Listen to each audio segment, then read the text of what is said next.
বর্তমান পরিস্থিতি এটা একটা গুরুত্বপূর্ণ ইস্যু। এটা নিয়ে আমরা পুলিশ কমিশনারের সঙ্গে আমাদের নেতৃবৃন্দ বসেছেন। আমি আমাদের ডক্টর আব্দুল মোহাম্মদ তাহের স্বরাষ্ট্রমন্ত্রীর সঙ্গে সাক্ষাৎ করে কথা বলেছি।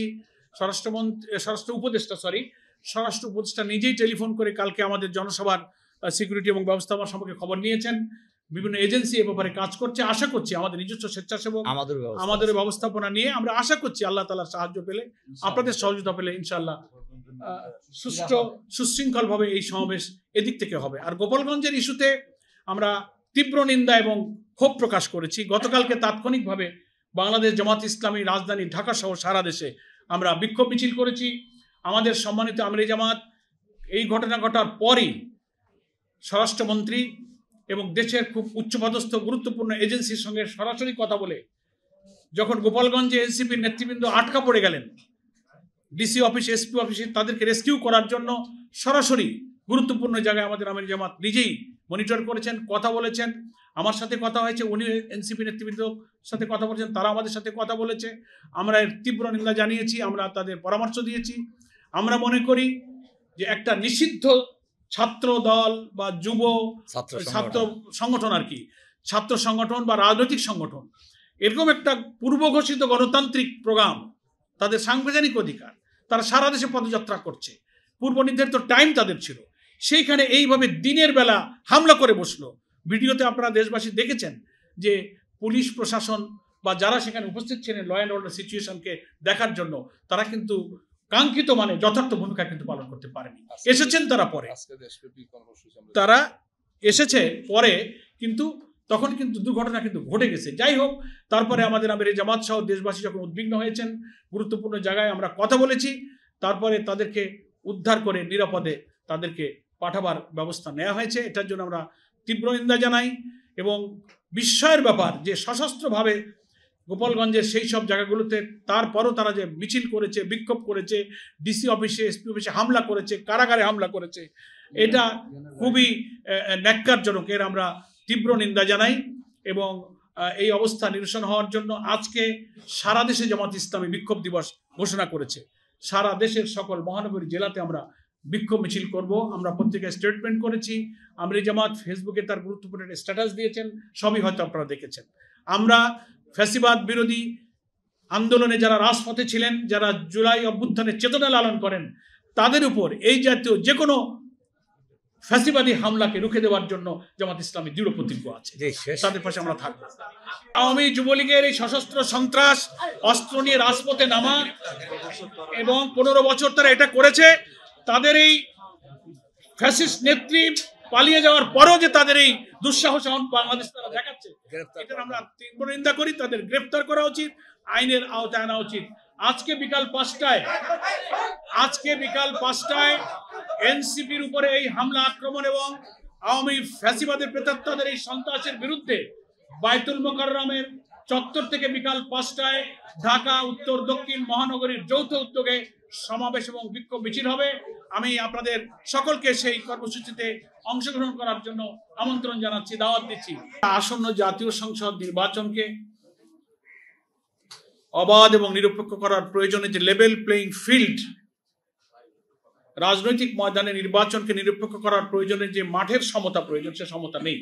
এই জন্য আমরা লেভেল প্লেইং ফিল্ডকে নিশ্চিতকরণের দাবি আমরা এই সমাবেশ থেকে তুলব।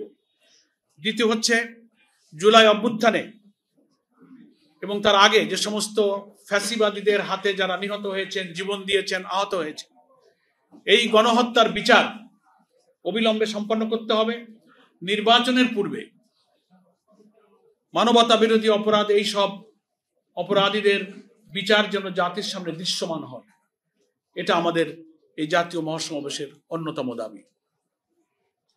এরপর অবশ্যই নির্বাচন সুষ্ঠু করার প্রয়োজনে গণ আকাঙ্ক্ষা অনুযায়ী আমাদের কতগুলো রাষ্ট্রীয় অর্গান এবং বিভাগের মৌলিক সংস্কার শেষ করতে হবে। এই মৌলিক সংস্কারের দাবি আমরা এই জাতীয় সমাবেশ থেকে আবার তুলব। যদিও জুলাই অভ্যুত্থানের পর সকল দেশপ্রেমিক গণতান্ত্রিক শক্তি সংস্কারের দাবি তুলেছেন, যে রাষ্ট্রীয় কাঠামোর মধ্য দিয়ে এই ফ্যাসিবাদের জন্ম হয়েছে এবং তারা কর্তৃত্ববাদী শাসনে আমাদের দেশের সমস্ত ক্ষমতা, রাজনৈতিক, মানবিক, সাংবিধানিক সবকিছু কেড়ে নিয়ে তারা বর্বর একটা যুগ তারা শাসন করেছে।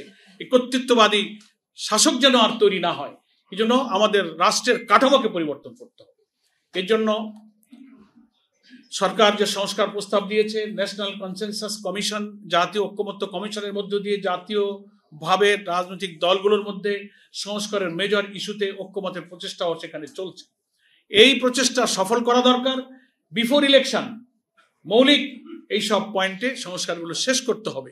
নির্বাচন কমিশন, সংবিধানের কিছু সংস্কার, প্রধানমন্ত্রী রাষ্ট্রপতির ক্ষমতার মধ্যে ভারসাম্য, দুর্নীতি দমন কমিশন, অনেক ইম্পর্টেন্ট এখানে আছে, জুডিশিয়ারি, পুলিশ অ্যাডমিনিস্ট্রেশন। রাজনৈতিক দলগুলো প্রস্তাব দিয়েছে, কনসেনসাস কমিশন তারা আবার একটা সুপারিশ দিয়ে এখন দলগুলোর মধ্যে ঐক্যমতের চেষ্টা করছেন।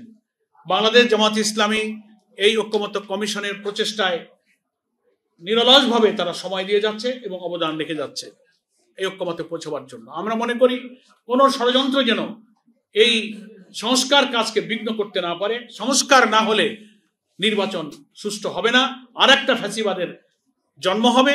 এবং আওয়ামী কালো যুগে যে নির্বাচন আমরা দেখেছি, দিনের ভোট রাতে হয়েছে, ভোট কেন্দ্রে মানুষ যেতে পারেনি, আমি আর ডামের ইলেকশন, এরকম কোনো ইলেকশন দেশের মানুষ মেনে নেবে না বলে আমরা মনে করি বিফোর ইলেকশন অবশ্যই আমাদের এই সংস্কার কাজ শেষ করতে হবে। এই দাবি আমাদের জনসভা থেকে উত্থাপিত হবে। নেক্সট আমরা দাবি করেছি, জুলাই গণ অভ্যুত্থানে যারা শহীদ হয়েছেন প্রায় 2000, আহত হয়েছে 20,000-এর উপরে, শহীদদের পুনর্বাসন, আহতদের পুনর্বাসন এবং চিকিৎসা এখনো শেষ হয়নি। তাদের কান্না, তাদের চোখের পানি, তাদের আহাজারি এখনো চলছে। অনেকেই বিদেশে চিকিৎসার জন্য গিয়েছে, বাড়িতে বিনা চিকিৎসায় এখনো কষ্ট পাচ্ছে, হাসপাতালে আছে। এই দাবি আমাদের জাতীয় সমাবেশ থেকে উত্থাপিত হবে। পিআর পদ্ধতিতে জাতীয় নির্বাচনের আয়োজন করার দাবি আমরা প্রথম থেকেই করে আসছি এবং এই দাবিতে ক্রমশ বাংলাদেশের উল্লেখযোগ্য রাজনৈতিক দলগুলো এখন একমত। দু একটা দল তাদের ভিন্ন যুক্তিতে হয়তো দুঃখজনকভাবে এখন রাজি হয়নি।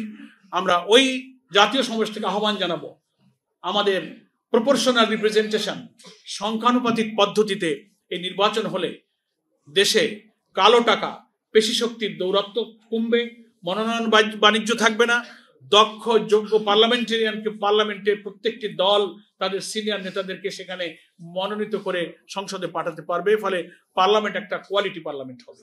এই দাবি আমরা এই মহাসমাবেশ থেকে তুলব। এরপরে আমরা প্রবাসী 1 কোটির বেশি ভোটার আছে যারা রুটি রুজি এবং শিক্ষা নানান প্রয়োজনে প্রবাসী অবস্থান করছে। এই প্রবাসীদের ভোটাধিকার তো দিতেই হবে, ভোট কিভাবে তারা দিবে সেই ব্যবস্থাটাও নিশ্চিত করতে হবে। আলহামদুলিল্লাহ বাংলাদেশ জামাত ইসলামের পক্ষ থেকে লিখিতভাবে আমরা একটি প্রতিনিধি দল ইলেকশন কমিশনকে দাবি আগেই জানিয়েছিলাম এবং বারবার আলোচনার পর ওনারা নীতিগতভাবে একমত হয়ে তার প্রক্রিয়া ওনারা শুরু করেছেন। আমরা এই দাবিও এই জাতীয় সমাবেশ থেকে আবার তুলব। দুর্নীতিমুক্তভাবে বাংলাদেশকে বিনির্মাণের ব্যাপারে আমাদের দাবি এই সমাবেশ থেকে উত্থিত হবে। জাতীয় নির্বাচনের পূর্বে স্থানীয় নির্বাচনের যে যুক্তি, যে গ্রহণযোগ্যতা, এটাও আমরা এই মহাসমাবেশে ইনশাআল্লাহ তুলে ধরব। দেশের আইন শৃঙ্খলা পরিস্থিতিতে বিরাজমান এখন যে অবস্থা আমরা দেখতে পাচ্ছি, জানমাল, রাজনৈতিক দল মত নির্বিশেষে সকলে এটা অনুভব করছেন যে আমাদের আইন শৃঙ্খলা পরিস্থিতি রক্ষায় যারা নিয়োজিত বাহিনী, বিভিন্ন এজেন্সি, তারা যথার্থ ভূমিকা পালনে ব্যর্থ হয়ে যাচ্ছেন। নিষ্ঠুরভাবে মানুষ হত্যা করা হচ্ছে, ভিন্ন মতকে সহ্য করা হচ্ছে না। এই নানান পরিস্থিতির উত্তরণে এই জাতীয় সমাবেশ থেকে আমাদের জাতীয় নেতৃবৃন্দ সরকারের প্রতি, দেশবাসীর প্রতি প্রয়োজনীয় বক্তব্য উপস্থাপন করবেন। এই সব গণ দাবিগুলো, এই গণ আকাঙ্ক্ষাগুলো সামনে রেখে আগামী 19শে জুলাই সোহরাওয়ার্দী উদ্যানে আমাদের এই জাতীয় সমাবেশের আয়োজন করা হয়েছে। মহিলা মহল থেকে এই সমাবেশে অংশগ্রহণ করার আগ্রহ আকুতি আমাদের কাছে এসেছে। আমাদের সংগঠনের যারা মহিলা কর্মী এবং দায়িত্বশীলরা আছেন তারাও এই আগ্রহ ব্যক্ত করেছেন। এটা নিয়ে আমাদের কেন্দ্রীয়ভাবে সম্মানিত আমিরে জামাতের উপস্থিতিতে আমরা বিস্তারিত আলোচনা করেছি যে এই বিশাল জাতীয় মহাসমাবেশে তাদেরকে আমরা অংশগ্রহণ করবার কোনো সুযোগ দিতে পারি কিনা। বিস্তারিত আলোচনার পর আমরা দেখেছি এই লক্ষ লক্ষ মানুষের এই সমাবেশে তাদের নিরাপদ পরিবেশে এই বর্ষা মৌসুমে একটু বসবার ব্যবস্থা, ভেতরে প্রবেশ এবং বাইরে যাওয়ার নিরাপদ, সুশৃঙ্খল, ঝামেলামুক্ত কোনো পরিবেশ এরকম এই মাঠে করাটা অসম্ভব। বিশ্বের প্রায় 90টি দেশে পেয়ার পদ্ধতি চালু আছে এবং পেয়ারেরও প্রায় 6টা পদ্ধতি আছে। এগুলো একটা দুইটা কথায় এটার কোনো অ্যান্সার হয় না। তবে বাংলাদেশের প্রেক্ষাপটে পেয়ার পদ্ধতির নির্বাচনে আমি সংক্ষেপে শুরুতেও বলেছি, এটা হচ্ছে একটা উপযুক্ত পন্থা। প্রত্যেকটি ভোটের মূল্যায়ন হয় according to ratio of vote. পার্লামেন্টের 300 আসনকে প্রত্যেকটি দল রেশিও অনুযায়ী তার দলের মধ্যে নমিনেট করেন। এখানে কালো টাকা, বেশি শক্তি, মনোনয়ন বাণিজ্য থাকে না, একটা কোয়ালিটি পার্লামেন্ট হয়, অনেক সুবিধা এখানে আছে। সেগুলো এটা যেহেতু আজকের এই সম্মেলনটা জনসভা কেন্দ্রিক, এটা খুব ডিসকাশনের ব্যাপার না। আমরা আমাদের দৃষ্টিভঙ্গি থেকে বলেছি জনসভায় ইনশাল্লাহ আমাদের জাতীয় নেতৃবৃন্দ আমির জামাতের ব্যাপারে বক্তব্য